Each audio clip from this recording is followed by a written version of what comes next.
Now, from Wish TV, this is The Zone Extra, presented by Franciscan Health Sports Medicine. Coming up on The Zone Extra, future Boiler wins Indiana High School basketball's top individual honor. But it was always there, and it was something that I wanted to win, and so to be able to win it, it means a lot. Also, longtime Westfield baseball coach Ryan Bunnell joins us in the Coach's Corner and find out what makes the Noblesville girls lacrosse program so successful. We're definitely a lot closer than I feel like years past, and we have a lot of seniors, and I think that helps too. Like, we have a lot of good leadership. Plus, meet the club making waves on a national level. You're with the big dogs, and you're racing some of the fastest guys from all around the country. We're sliding into your home with a new episode of The Zone Extra right now. Good evening, Indy, and welcome to The Zone Extra. I'm Olivia Ray, and we have plenty of great high school spring sports across central Indiana this week in our Coach's Corner. Second-ranked Westfield baseball has its sights set on a big season. Rock's coach Ryan Bunnell is here in studio. Plus, Charlie Clifford, he heads out to Eagle Creek and introduces us to a program drawing national attention on the water. Also, you won't want to miss our latest installment of Ask the Commissioner with Paul NEIDIG of the IHSAA. And stick around to find out how you can be part of the show in weeks to come. Now, let's take a look at this week in high school sports. We head to the lacrosse field, and one of the top girls teams in the state is at Noblesville High School. The third-ranked Millers open the season with 5 straight wins. The team is no stranger to success, having reached the regional final and semi-state round in each of the past 2 years, respectively, with a talented freshman class and 11 seniors on this year's squad. The team feels it has a chance to accomplish something special here in 2021. I think we have a lot of, obviously, senior leadership. That is immeasurable. So those girls that have the experience on the field, just really taking ownership of the game and understanding what to do in certain situations. But the other strength is that these girls just love to be around each other. The culture here at Noblesville is something I had never experienced before in coaching. Definitely as a team, we have a lot of friendships, a lot of chemistry. So we're just kind of building off of that and just trying to keep the momentum going into the rest of the season. Our senior class has been together for 5 years now, and we're all best friends, so it's really good to have that chemistry. But the freshman class brings something new that's exciting that we didn't have last year. All of us together make one big powerhouse. As a class, this is probably one of the most talented freshman classes we've had in a little bit. They've played summer ball, they've done the work in the off season, and you can definitely tell on the field and that they're getting playing time and they're taking advantage of the playing time. It definitely took a little bit of time, like just rebuilding the chemistry from last year, and like especially we have some really important freshmen, so just getting them into the swing of things. It definitely took a little bit of time, but I think by our first game we had it figured out. I think as we continue to build and grow each game, we definitely have the chance to do something special. All right, we will keep our eyes on those third-ranked Millers. Until then, we will head to the hardwood, where the latest basketball royalty has been crowned. And this year's King of the Courts came as no surprise to the Hoosier State. Drum roll, please. After helping lead his team to a second straight state championship, Blackhawk Christian's Caleb FURST was named Indiana's Mr. Basketball last week. Now, the future Purdue Boilermaker averaged over 21 points and 14 rebounds this season as Blackhawk Christian went 28-3 and topped Park Heritage in the 2A state title game. Now, FURST says the award is meaningful and that a lot of people helped him reach this point. I think first and foremost, I was just grateful. Grateful for the opportunity to be given it and to be put in that position by my teammates and my coaches, and just grateful for all the people that have helped me along the way. It definitely means a lot, and it's a huge honor. I think it was always there in the back of my mind. Obviously, I didn't want to, focus on that or make that the main goal, because it definitely wasn't throughout the season. The main goal is definitely the team. But it was always there, and it was something that I wanted to win, and so to be able to win it, it means a lot. All right, excited to see what he does at Purdue and also will be joining him at Purdue will be Brian Waddell. He committed today from Carmel. So let's now move to softball, and there's no shortage of great teams here in Central Indiana. One of the squads off to a great start this season is Decatur Central. Now the Hawks began the year with 6 straight wins and are 8-2 overall, heading into this evening's Mid-State Conference doubleheader against Greenwood. With no season in 2020, Decatur Central doesn't have a lot of high school varsity experience, but they are excited for the opportunity to play the sport they love and be a part of a program with a tradition of excellence. Means there's no shortage of high expectations. It's been great, and feel blessed and fortunate to be back out here playing the great game of softball. I thought there was a lot of hunger from the girls throughout the off season. I think seen a lot of energy. I feel like we're still trying to work well with each other, and coming from the seasons, my freshman and sophomore season, coming from that and then trying to work my way into being a leader without really having a transition point was and is still pretty difficult, but we're all working and learning the ropes. There's about 3 girls, including me, that has past varsity experience, so I really need to step up and help the younger ones figure out what we're doing here. I love helping people. I love taking them under my wing because they're so timid when you come in, so you just gotta kind of joke with them and lighten them up. I think our upperclassmen are great. They're really good leaders, great people to look up to, and they're there like with anything that you need. They're great people to ask questions. They're great to have. It's definitely a privilege to be playing on the varsity field, and I think it's great to be coached and played with some of the people that were coaching state and playing in the state game. All right, a couple of housekeeping notes here. Locations are now set for track and field and softball state finals. They will move because Purdue and IU were unable to host the 2021 softball and boys and girls track state finals respectively. The IHSA has identified new locations for this year's competitions. Center Grove will host all 4 softball state final games, which are June 11th and 12th, and track and field finals, they will take place at Ben Davis High School June 4th and 5th. So perfect location right here in Central Indiana for those state finals. All right, it is time for a break here on the Zone Extra, but we have much more ahead. Up next, it's the Coach's Corner. His Shamrocks are one of the area's top teams. Westfield baseball coach Brian Bunnell is here with us. And when we return, a growing sport in Indy that is picking up accolades on the national level. Our Charlie Clifford hits the water to introduce our local and up-and-coming rowing stars. This is the Zone Extra, presented by Franciscan Health Sports Medicine. The Coach's Corner, presented by Junk Cane. Welcome back to the Zone Extra. It is time now for our Coach's Corner. His team has started the season with 8 wins in their first 10 games and are ranked 2nd in this week's Class 4A rankings. We're going to welcome in now to the Zone Extra longtime coach of Westfield's baseball program, Brian Bunnell. Coach, thank you so much for joining us here tonight. You have a big game on tap tonight and an 8-1 record to start the season.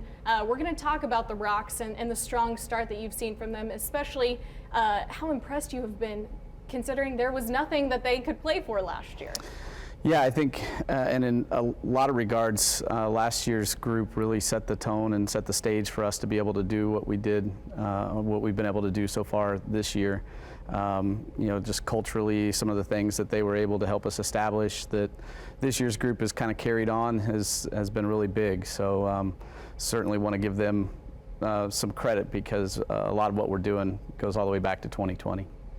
And we talked about 2020. We actually were able to catch up with the Rocks during the pandemic, who were making makeshift batting cages in their garages. They stayed ready this entire time. So your team doesn't have a ton of varsity experience, but you have a lot of great kids on this squad. We were talking about all of the college commits, kids that are going to play at the next level. We have someone headed to Cincinnati, Ohio State, Anderson, Butler. I mean, talk about this group that you have playing this year and how, you know, they were able to capitalize of that offseason last year.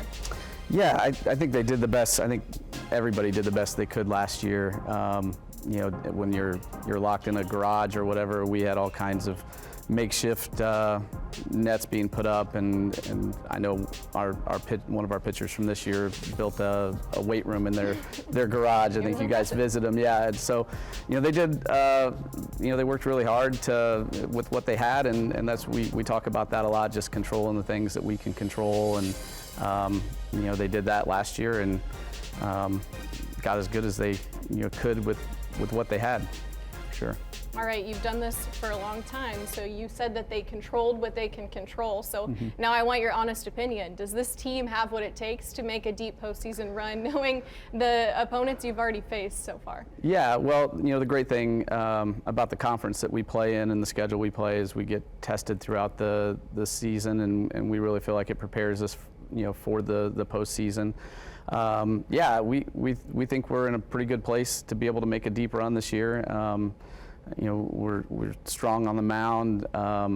We're really strong offensively. We've really gotten off to a hot start at the plate, and we believe the defensive side is going to be there. We've played pretty well. We think that there's a little bit more there, and that's kind of, I think, a little bit the scary thing maybe about this group is that we still feel like the ceiling's really high for them, and we haven't really reached it yet. So there's still as much success as we've had, and we still got a lot of room to grow. So that's pretty exciting.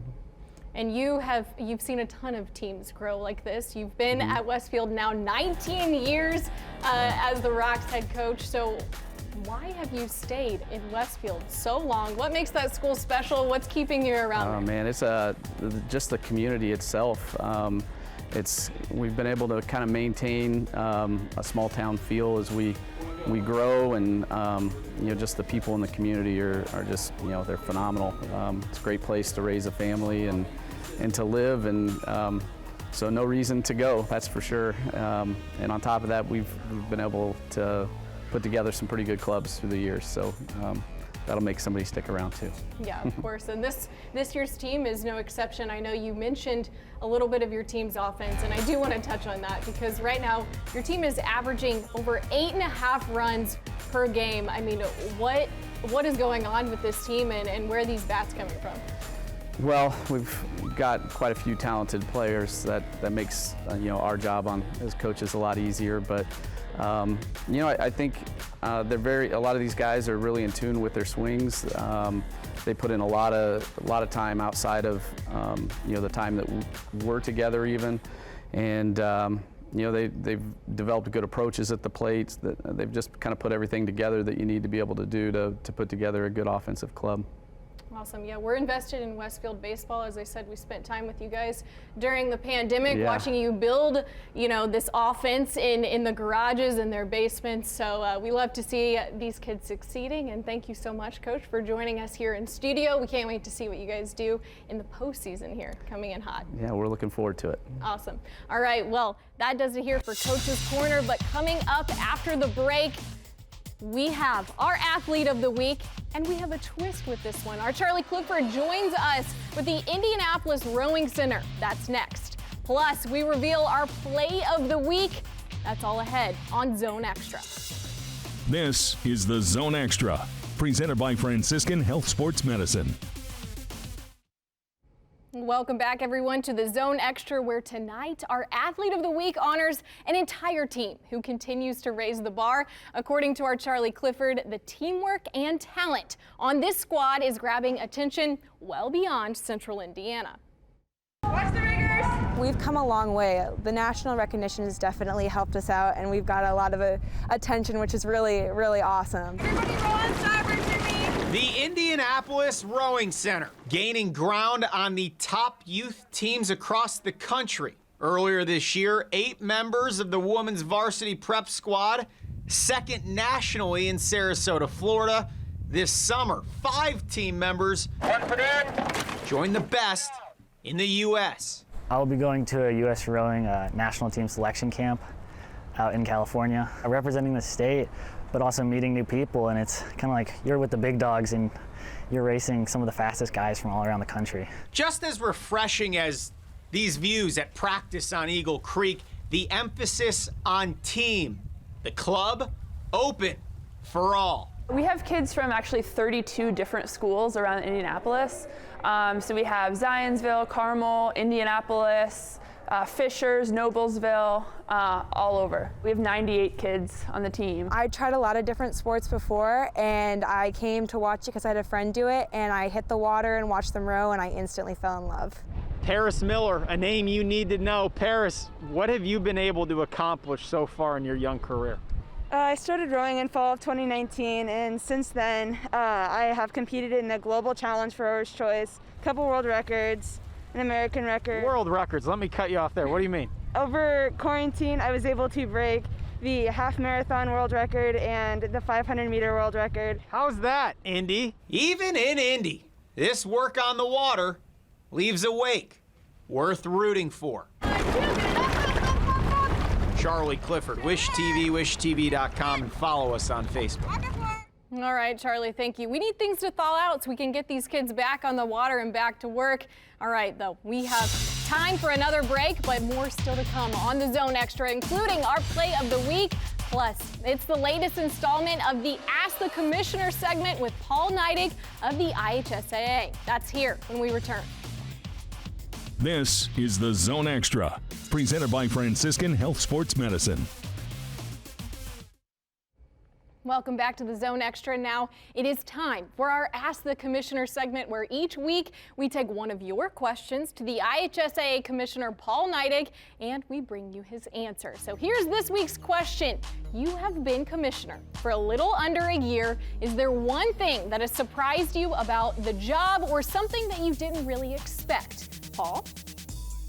Well, you know, I don't think one thing I'm constantly, and I'm not going to call it surprise because I do think it's, but the goodwill of the people out there across the state and their affection for the association and our state tournaments that we run. The IHSAA has worked hard to develop a really good reputation as a pure sports body that wants to promote what's best about education-based athletics, and people really want to support that mission. And I've been constantly.